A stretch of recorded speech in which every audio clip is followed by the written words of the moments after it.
le tu na chun time and distance kha question number 11 le question number 12 kan chu to to pani da question number 11 solution.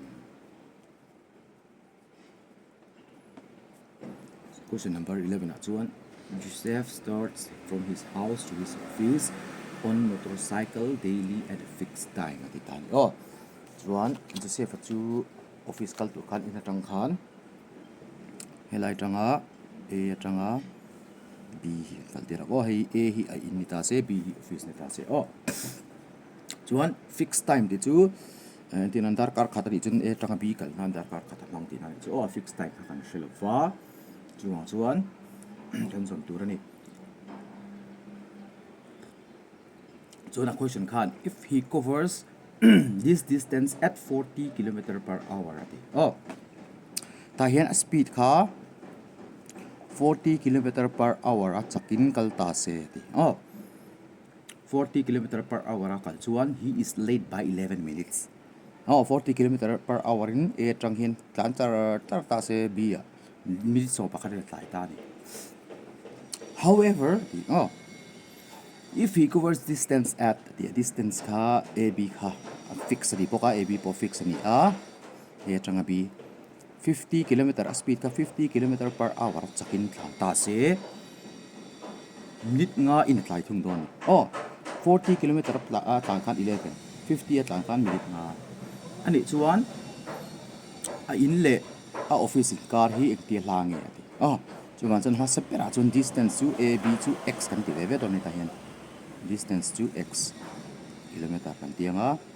he po hi x kilometer distance ai ngai chuan time kan jong ve ang a tanga b time t1 kan tianga chuan pathina speed t2 a to b kan jong bok don ni le let the distance between the house and the office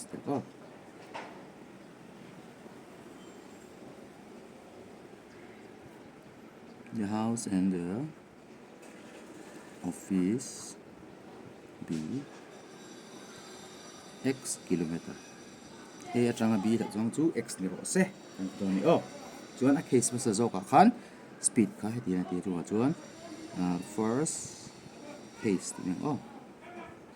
a case pakhat na chuan speed 1 to 40 km/h chakin tlana distance to x kilometer chuan time 1 to distance by speed ni me x by 40 ni tan chuan a second case a speed ka speed 2 kan ne 50 km/h chakin tlan ne distance yung ngai renga x kilometer ni chuan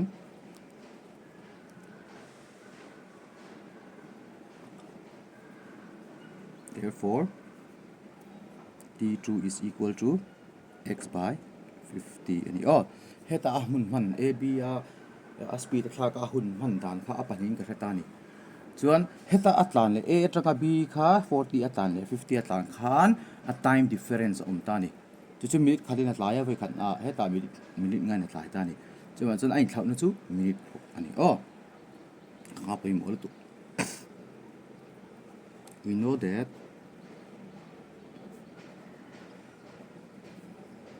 the difference in time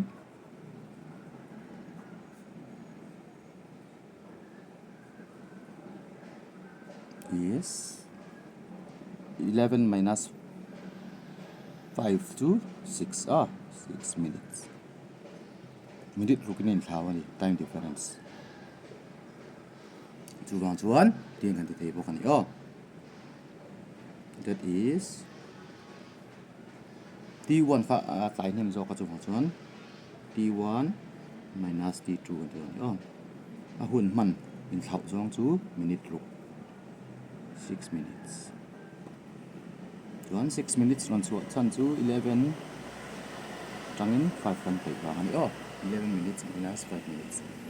difference in minutes oh t1 chu x by 40 ani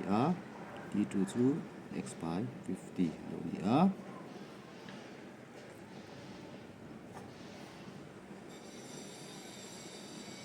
tol le lok nữa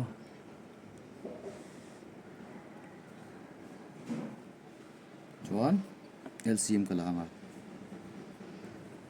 40 le 50 LCM chu 200 ni 200 40 in ahun 40 in ahun nga ni 5 is to x chu 5x ni 50 in ahun li x ni equal to 6 chuan cross multiplication man chok lenga chok man 5x 4x by chuan x chok nga 6 le 200 multiply chu 1200 and 1200 and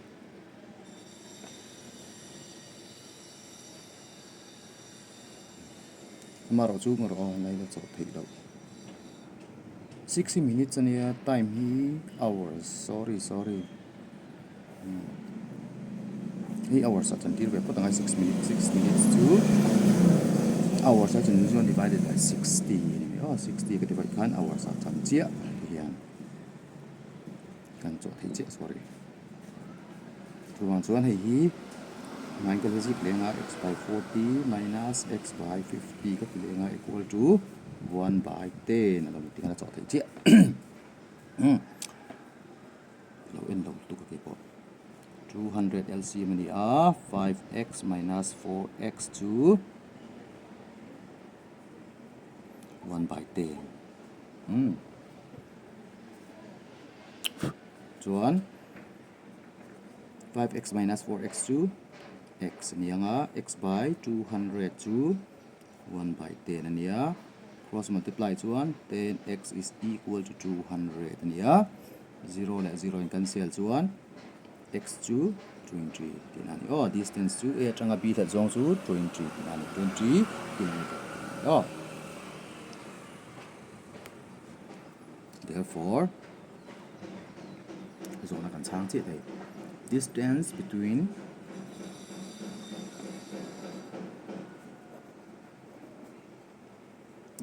between his house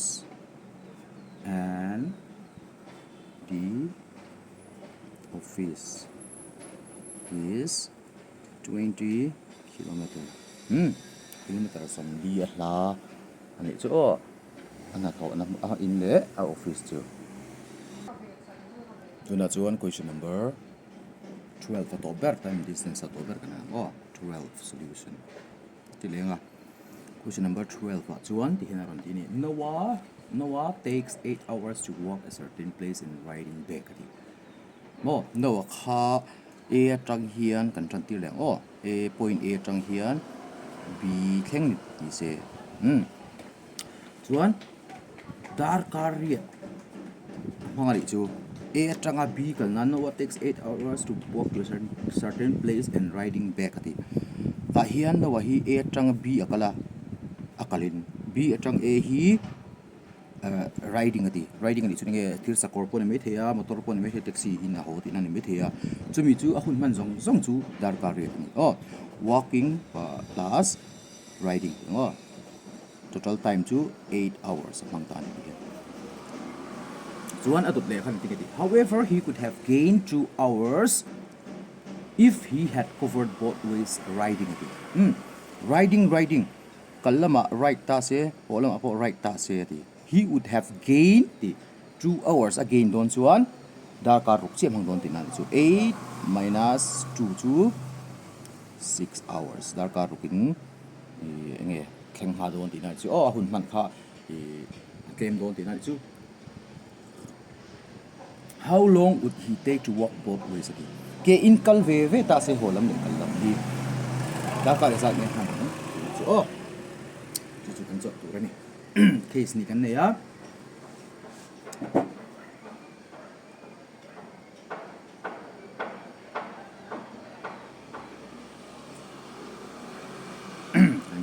Oh. Time taken for walking and riding. Oh, walking and riding 8 hours. Oh, question paper 8 hours. Dar kariyat ni. One time taken for riding and riding forth and riding back. Oh, riding plus riding at one 6 hours chi amang tan. Oh, 8 minus 2 tika. Dakar ni again na ba. Oh,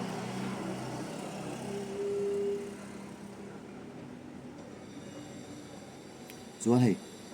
riding plus riding so 6 hours on each one. Kalam holam 6 hours on each one. One way ah. Phải khát chia A trăng B chia kal chuan riding plus riding two riding nia 3 hours ni. Oh, kami ka pick up mang don. Oh,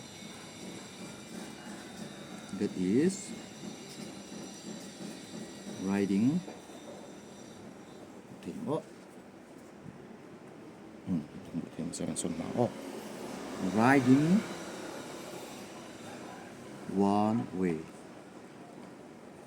Okay, riding plus riding two riding equal to 6 each one 6 by 2 oh 6 by 2 hours to 3 hours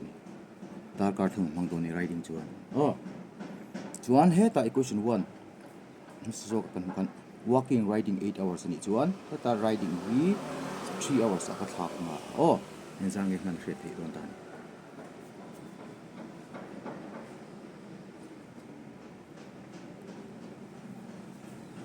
so time taken for walking one way equal to hey masabera time taken for walking and riding ni riding chu kan to 3 hours one way oh walking a zon don chuan a ka tanga 3 pai hi ni mai oh 8 minus 3 hours ni chu 5 hours ni ke kal nan dar kar nga ma bo riding nan kilometer dar kar thum ma bo ni ha olu tu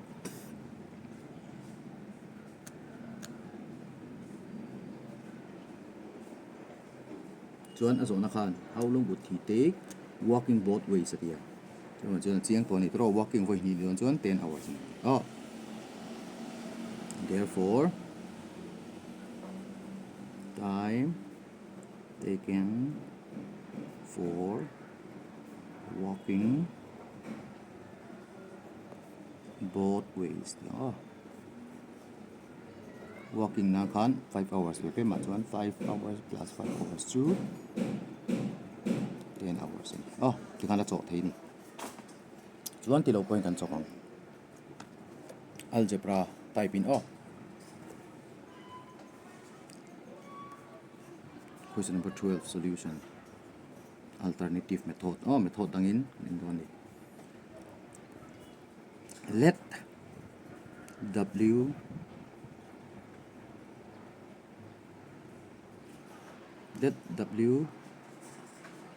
be time taken for walking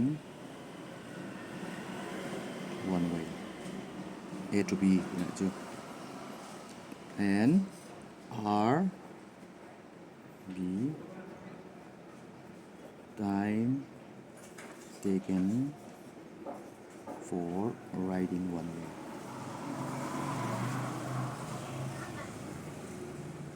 W R ni kan chanti oh chuan so question tangin tingi kan hmu an ti chuan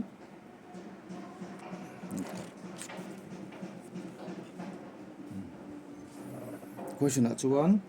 Noah takes 8 hours to walk a certain place and riding back at it. W walking plus riding a distance in and vangin ma no oh to 8 along the equation 1 ka ti don tani. Chuan and a question at chuan ti na ti le a.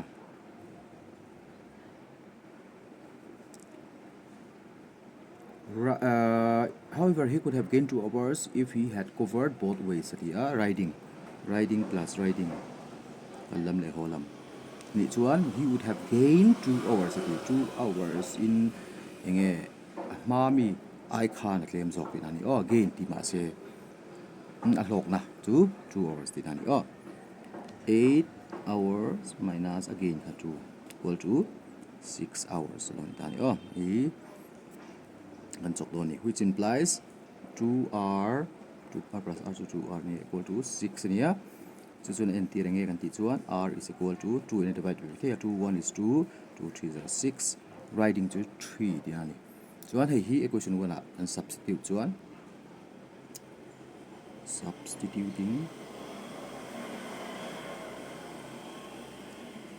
r equal to 3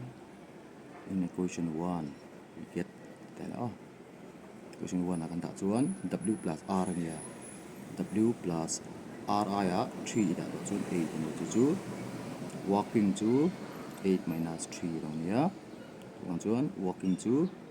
5 dong tani chuan for ini a walk don chuan w plus w ni therefore walking forward and walking back is equal to 5 plus 5 which is equal to 10 chuan 10 hours ni ti ha kan proof tani kami te khani lutuk